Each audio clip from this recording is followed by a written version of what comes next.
how's it going? My name is Gabby. Welcome back to my channel, and today we're going to be doing my September wrap-up. And in the month of September, I was able to read 23 books. You know, September was like a really insanely busy month for me because my sister got married in the month of September and I had family visiting in town for like nearly 2 weeks. But I was still able to get a lot of reading in the month of September. I did have a number of books that I ended up DNFing, and most of these were ones that I talked about in previous vlogs. But I DNF'd The Takeover. I also DNF'd Under Your Spell. I DNF'd The Slowest Burn, as well as Definitely Better Now. And then I also ended up DNFing Bittersweet. This was one that I started during the 24-hour reading vlog that I did, but I never ended up finishing it. And then I also DNF'd this new thriller, Forget Me Not by Stacey Willingham. I think I got about like 30% of the way into this one before I decided I was so bored out of my mind and I just didn't care to see where the story went. I did work on a number of different reading vlogs this month. The most recent vlog that I just posted was another round of reading Reddit horror recommendations, and this round specifically was for haunted house horror books. I also recently posted a vlog where I read 7 horror novellas within 48 hours. I did another episode of the Backlist Bonanza where the Spin the Wheel chooses books off of my TBR for me to read. And then I also did another 24-hour readathon with my friend Brittany, and this time we did the same thing where we kind of like split it up into 12 and 12 hours. That was so much fun. I also did make 2 different exclusive videos on my Patreon this month. One of them was the monthly vlog that included like all of the wedding. It included my sister's bridal shower. It included so much of the time that my cousins were here visiting and our day trip to Seattle, and just all kinds of things are in that vlog. And then I also posted a video that was with Rachel and Obed specifically, where we kind of played this like newlyweds game. We did the game of like, what do you think Rachel would answer for this question? What do you think Obed would answer? It's a really sweet video, and if you do sign up for my Patreon to see either one of these videos, you will get access to every single exclusive video that I've made so far this year, including me and my sister's upcoming reaction to Taylor Swift's new album, The Life of a Showgirl. I'm gonna be doing a video very soon where me and my sister are gonna be reacting to that new album. So if you'd like to sign up for my Patreon, now would be a really great time because there's a lot of fun stuff happening over there. All right, so jumping into all of the books that I read in September, I'm gonna be starting with the lowest rated books that I had this month and then working my way up to the highest rated.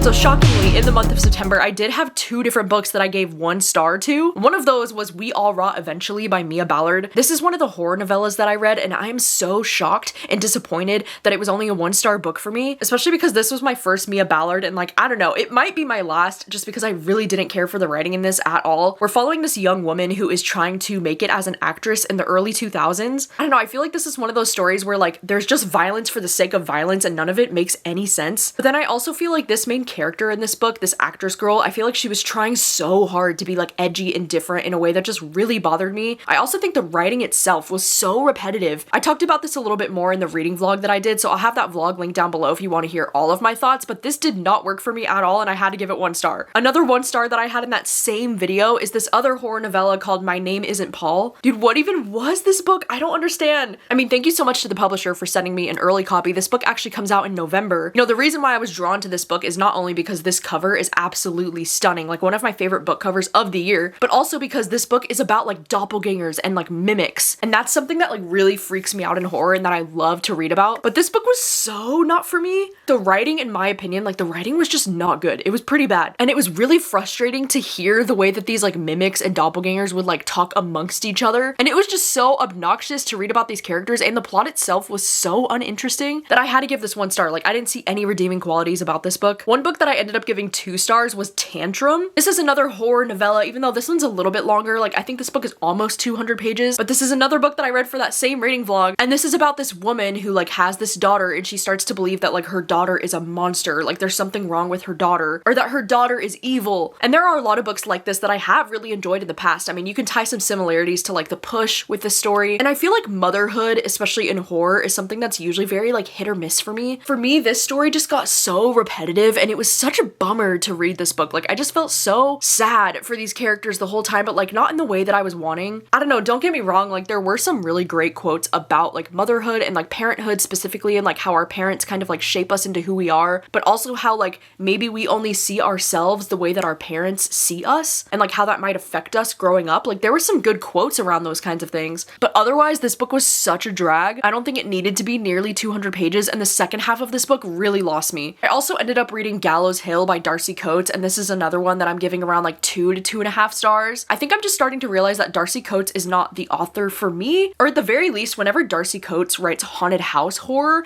usually that's not my thing. Like, I think I can try other stuff from her. The haunted house horror specifically just really doesn't work for me for some reason. In this story, we're following this character named Margot who finds out that her parents have recently passed away and they left her this place called Gallows Hill, which is not only like her parents' home, but they also like run a business. They run this like winery out of the home. And so she's going back to Gallows Hill for the first time in so many years, and she's kind of taking over this property, deciding what she wants to do with the business. I thought the first 100-ish pages of this book was so interesting and it really hooked me right away, but so quickly this story gets very repetitive and very dull, very boring. It starts to read like every single haunted house book that I've ever read in my life, and there's just no reason for this book to be as long as it was. I feel like because this character spends so much time alone at this house, it's just so, like, the writing is just so dense because you're just reading about her being so in her head, like she's never having any dialogue with anybody, and she's constantly just like doing something in the house and then being like, wait, did I hear that noise? Or like, what's going on in the house? And then like you're just reading about her thoughts and like her feelings for the entirety of the book. It was just very boring to me. Another book that I gave 2.5 stars to is The Hollow Kind by Andy Davidson. In this story, we're following two different timelines. One of the timelines that's more of like our present day timeline is taking place in the 1980s, and then the past chapters are taking place in like the 1910s or the 1920s. And this is like another situation where we're following this character Nellie who like inherits this land from her great-grandfather, and then it seems like there's something spooky going on with the land and they can't explain it, and it's this woman and her like 11-year-old son that are going to be moving there, and then you kind of read about what happened in the past with this land. I think this book had a really interesting concept, but the story itself was such a slow burn.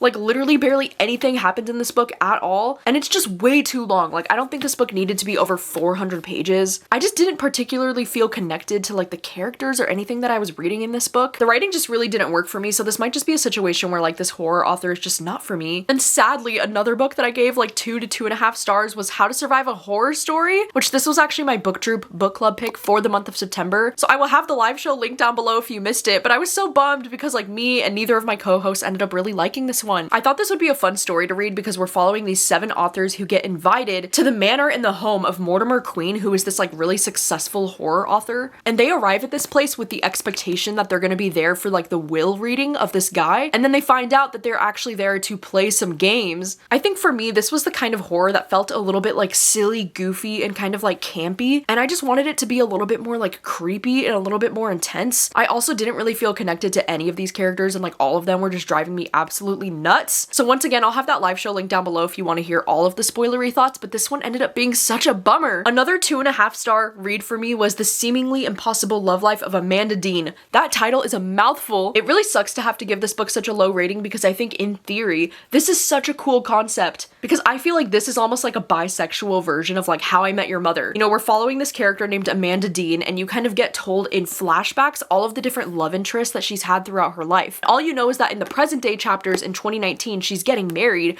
but you don't know who she's marrying from any of the past people that she's been with. So there's kind of a bit of a mystery, like trying to figure out who she's actually with. But also like the way that this book was written was just very confusing because all of the flashback chapters take place in like different years, and it was just so confusing trying to keep track of like who she was with in which year. I also just didn't feel that invested in the characters in this book to like care enough about who she ended up with, which really sucks because I think in theory this sounds like such a fun and interesting and like unique kind of a book concept. All right, moving on to the 3-star books that I had this month.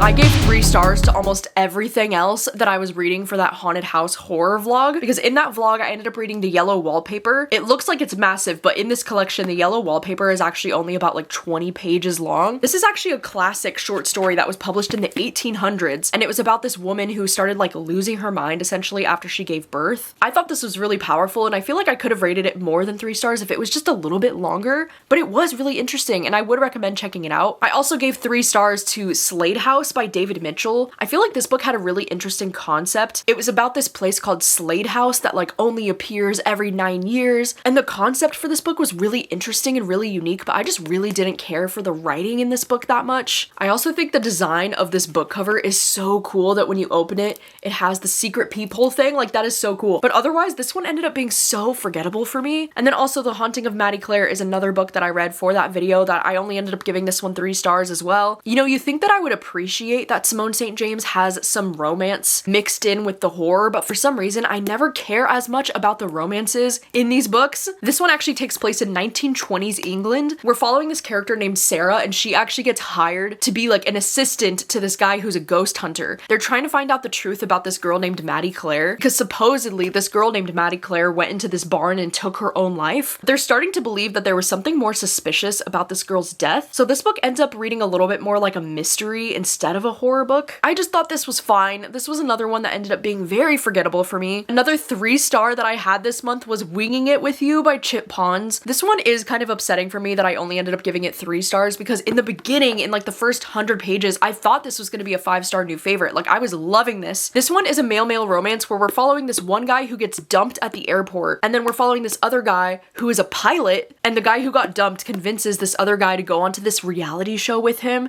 because the whole reason he was at the airport to begin with was to go on this reality show with his boyfriend, and his boyfriend dumped him, and now he's like, what am I supposed to do? So they're gonna be going on this reality show that's kind of like The Amazing Race kind of a thing. It's a game reality show that involves a lot of traveling and things like that, which I thought I would love because I'm such a big fan of The Amazing Race. I just have such mixed feelings on this book because I was loving their chemistry and their banter in the first half of this book. I thought it was so cute. Then I feel like the second half of this book really falls apart for me because the third act conflict, oh my god, it was just so ridiculous and like so over the top. I also think in some of the smutty scenes in this book, there was some language used that just made me like cringe a little bit and like kind of gave me the ick. But I think these two characters were like so freaking cute and they had so much chemistry. And for the most part, this book just had me smiling the entire time that I was reading it. Like, they were really adorable. I'm just a picky bitch sometimes when it comes to romance and like what I like in romance. So it was only 3 stars for me, but I would still recommend checking it out. And then I also ended up reading Lucky Day by Chuck Tingle, and sadly this was only a 3-star for me as well. You know, I was really looking forward to reading this one after how much I loved Bury Your Gaze, and this book started off really strong because I actually jumped into this without really knowing much about it premise-wise. And in this story, we're following this woman who is a statistics professor, and it says she may have survived a global catastrophe known as the low probability event, but she definitely isn't thriving. And then we have this guy who's a problematic government agent who knocks on her door and he needs her help. I think this book was so bizarre at times that it was almost difficult for me to even follow, like, what the fuck am I even reading right now? But like in a way that just wasn't as fun. I feel like the concept for this book is really cool, but I almost feel like we were following the wrong group of characters. It just felt a little bit like clinical and like political and like a government type of perspective that just kind of bored me to tears personally. I think if we were just following the average everyday human dealing with what's happening in this world, I think I would have been way more into it. There was also a lot of things that I really loved about this. I mean, I loved the first like 50 pages. Like, this book is just so unhinged and chaotic, like right off the bat. And then I also loved a lot of the conversations about bisexuality, because it is unfortunate that there are so many people that actually believe that bisexuality is like not a real thing, even people that are like part of the queer community themselves. And so I really appreciate those conversations about that in this book. But this is definitely not one of my favorites from Chuck Tingle. Like, I would definitely recommend Bury Your Gaze or even Camp Damascus over this one. Another romance book that I had the chance to read this month is this one called My Favorite Bad Decision. This is actually one that I was reading on my Kindle like throughout the week of my sister's wedding. When my cousins were here, any opportunity that I had to read, I was just like sneaking this book in on my Kindle. And I'm so glad that I finally read this one because I've been wanting to read this one for such a long time now. I've been hearing such great things about it. In this story, we're following these two characters who are going to be going on this hiking trip for this mountain where they're going to be spending like 8 days together on this camping trip. She's actually doing it for work. The thing is that he actually used to date her sister like 10 years ago, which is something that I didn't realize actually when jumping into this book. This is kind of like an enemies to lovers, kind of like a forced proximity situation, which like those are 2 of my favorite romance tropes. And I loved the sections of this book where they were hiking this mountain. I just thought it was so fun. Like, I love the tent sharing kind of a situation, and like the banter between them was absolutely adorable. I think where this book started to fall apart for me though was in the second half of the story. And also there was a cheesy nickname in this book that made me want to die because he would call her Kitten. And we all know how much I freaking hate the nickname Kitten. I mean, in this book, it's like I get it to an extent because her name actually is Kit. So like it does make more sense that he would give her that nickname in this context. But I still really dislike the Kitten nickname. Like, it actually drives me crazy. I also just think the messiness of like the fact that this guy used to date her sister, it just keeps coming up again and again and again throughout the book. And it got a little bit to the point where I was like, ugh, I don't know how I feel about this. It was getting kind of weird. Like, they were just crossing some boundaries in a way that just felt really awkward to me at times. And like, I don't know, I just didn't love the second half of this book. I was starting to feel like a lot of the sex scenes were getting very repetitive and I was just ready for the story to move on. It wasn't my perfect romance romance book. I ended up giving it 3 stars. The beginning of this was so good, and that's what sucks about giving this one 3 stars, because I thought for sure that this one was going to be a new favorite of mine, but I definitely do want to read more from this author in the future because I really do vibe with her writing a lot. One of the horror novellas that I ended up giving 3.5 stars is the one called Elegy for the Undead. This was one that I ended up listening to on audio, and this one really impressed me. The best way that I know how to describe this book is that it's a queer love story that takes place during a zombie apocalypse. I don't often read a lot of like zombie apocalypse books, but this has got to be one of the better ones that I've read. But I love that the focus of the story is not really on the zombie apocalypse itself. Like, it's definitely happening and it's in the background,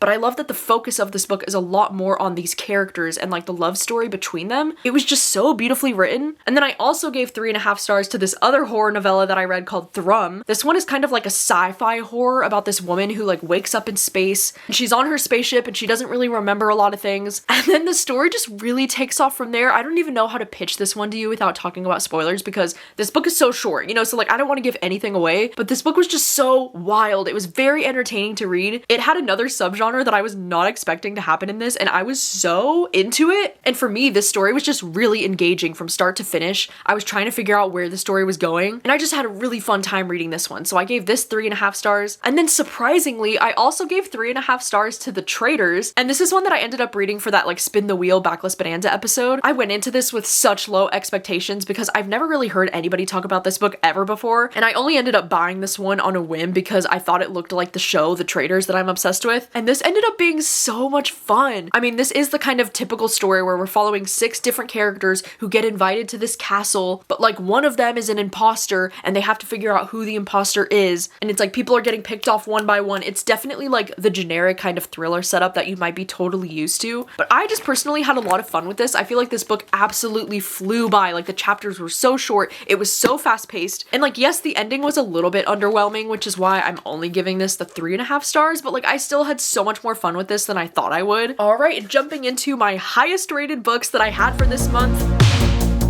Starting off this list with Goddess of Filth. This was a horror novella that I read for that video, and I'm so glad that I did because I ended up liking this a lot more than I thought I would. You know, I always talk about how like when it comes to horror novels, I really don't like possession in horror. Like that's one of my least favorite tropes. And so I was a little bit nervous when I realized that that's essentially what this book is about, is this young teenage girl getting possessed. But the writing in this story was so good. And I love the way that this book talks about like young female friendships and like toxic female friendships and the way that it was all fleshed out. I also love the way that religion was tied into this book, the way that young women get criticized for any kind of like sexuality or like exploring their sexuality at a young age. I don't always love religious horror, but there was something about the way that religion was tied into this one that really worked for me. It was all very thought-provoking. There was a lot of really great quotes in this book about girlhood and about like feminist things in general that I really liked, and about friendship. It was just so well written and so well done, so I had to give this one 4 stars. I really liked this one a lot. I also gave 4 stars to Seduction Theory, and this seems like a really unpopular opinion because for some reason this book is getting really low ratings on Goodreads right now. I loved this so much. I don't even know how to properly pitch this book to you, but it's kind of like a literary fiction book where we're following these 2 writers who are both professors and they're both married to each other. And then we also follow one of the students that's in her class that's kind of obsessed with them as a couple, and she's writing her dissertation about them as a couple. And so in this book, you never really know like whose perspective you're actually reading from, because you don't know if you're actually reading the truth about this married couple, if you're reading about them through the lens of the student who's obsessed with them. Oh my god, it was just so fascinating. Like I really loved the messiness of the romance in this book because I loved learning more about this married couple. I loved following writers. Like every single character that you're following in this book is a writer. There was this one quote when she said, "Maybe it's the grad student in me, but I think I want to be challenged more than seduced." And they said, "Robbie, that's the same thing." Oh my god. Or this quote when they said, "Life was meant to be stolen. Plagiarism was a form of love." God, this book just had so many interesting thought-provoking quotes, and I feel like the story was so self-aware because I feel like the writing style does get a little bit confusing at times, like who you're following, but I feel like that's intentionally done. And there was just so much that I ended up loving about this, so I had to give this book 4 stars. I know it's not going to be for everyone, but it really worked for me. I also ended up giving 4 stars to the book Another by Paul Tremblay. This is another one that really surprised me because this one is actually his first middle grade horror, and I wasn't sure if I would be into the whole like middle grade horror thing, but this book was so creepy and so fascinating. This one actually reminded me of like how obsessed I was with like the R.L. Stine books back when I was like this age. And in this story, we're following this young boy.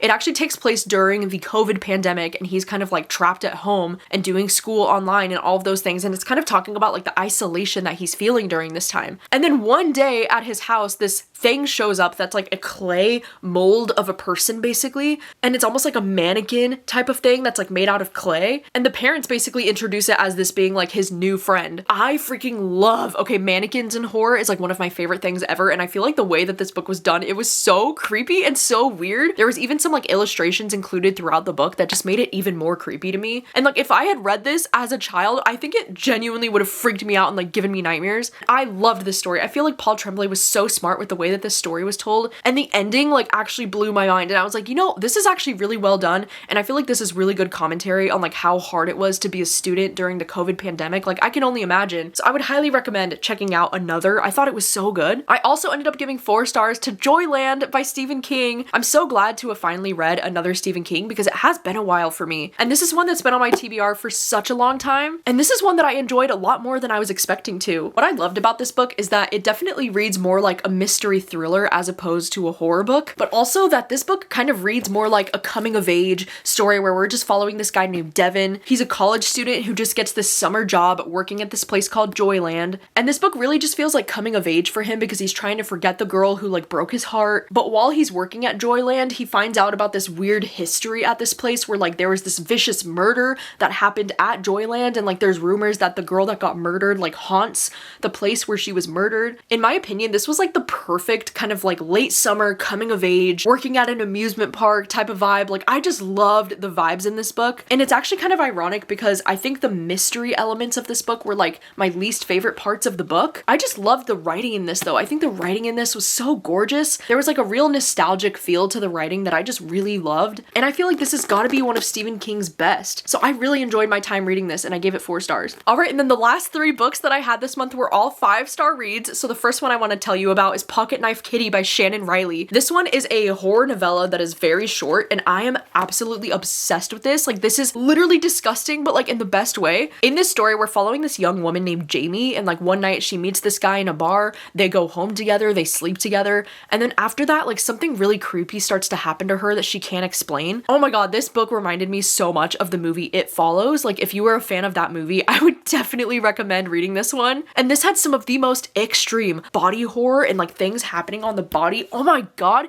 it was disgusting, but it was so disturbing and so good in the way that like this is what I want when I read a horror novella. Like it was so good. It was so quick to read too. It was so short. And I will say some of the story was a little bit like, I guess, predictable in where it was going because I was like, oh my god, as soon as I saw the direction of like where we were heading, I was like, no. And when something happened at the end, I wanted to like stand up, clap and cheer and like scream at the top of my lungs. Like it was just so satisfying for me. So this was undoubtedly a 5-star, so good. The writing in this definitely reminded me a little bit of like Eric LaRocca. Like I think if you like that style of horror, you would definitely like this. And I need more people to read this because this only has like 100 ratings on Goodreads. Like why has nobody read this book? Another book that I gave 5 stars to is What Hunger by Catherine Dang. And this one is another horror novel that I ended up loving so much. In this story, we're following this young girl named Ronnie, and she has this older brother named Tommy, and Tommy's definitely like the golden child in the family. And then there's something really awful that happens to their family and something really awful that happens specifically to her. And we kind of follow this character as she starts to mentally spiral and she starts to get obsessed with the idea of eating raw meat. And in this story, this character is Vietnamese, so there's a lot of talk about like the Vietnamese culture in this book. This book reminded me so much of the book The Eyes Are the Best Part. Literally, there were so many similarities between both of these books, and I loved both of them. Like both of these were 5-star reads for me. I will admit that I think I like The Eyes Are the Best Part just a little bit more than this one, but I think if you really enjoyed that one and you're looking for something similar, then I would definitely recommend this. And this really falls into that same category of like female rage, and this one also has that like coming of age kind of feel to the story. This one had to be 5 stars for me though, because at the end, there were some shocking things that were happening and I was like, what the fuck am I reading right now? But like in the best way. And I just love this. Like I love this so much more than I thought I would. It had to be 5 stars. And then the last thing that I gave 5 stars to this month is the book I Was Feeling Epic. This is an oral history of the Vampire Diaries, and this one is actually a non-fiction book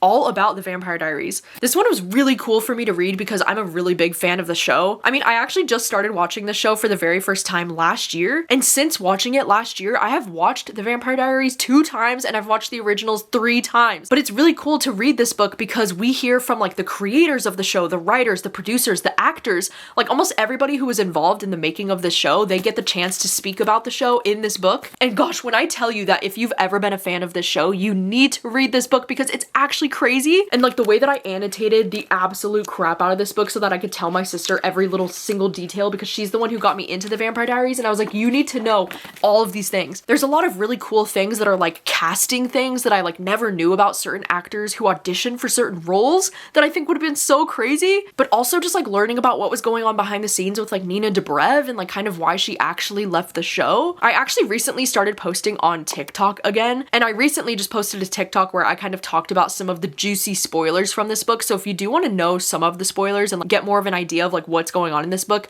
I will have my TikTok link down below if you want to follow me over there. But yeah, wow, this book was so incredible. I had to give this 5 stars. Like, I was obsessed with this. I actually really want them to make a sequel that talks more about the originals and like that TV show and that spin-off because I need all of the details. There was only like about 2 or maybe 3 chapters that really talked about the originals, but because that one is like my favorite out of the 2 shows, I'm like, I need to know more. So I love this and I would highly recommend reading this for any fan of the show. Like, oh my god, it was so cool. Those are all of the books that I read in the month of September. So you'll have to let me know how many books did you read in the month of September and what was the best book that you read this month. Also, like I mentioned, I have been posting on TikTok again. I just decided to start posting content over there in the month of September. So if you want to follow my TikTok, I'll have that link down below. I mean, so far over on my TikTok, I've been sharing like some book recommendation style kind of videos, but then I've also been doing a lot of like TV show content and like movie content. So I think for me, that's going to be a place where I can talk a little bit more about like the different TV shows and movies that I'm watching. I don't know, right now I'm just kind of posting whatever the fuck over on my TikTok and I'm having a really fun time with it. That's going to be all from me. So thank you so much for watching. As always, I can't believe we are finally here in the month of October. Like, how exciting is this? It's the best time of the year. And a new Taylor Swift album has just entered our lives. Like I said, if you want to see my full reaction to the Taylor Swift album, I am going to be posting it to my Patreon very soon. It might actually already be up by the time that this video goes up. Thank you so much for watching as always, and I will see you very soon with another video. Bye!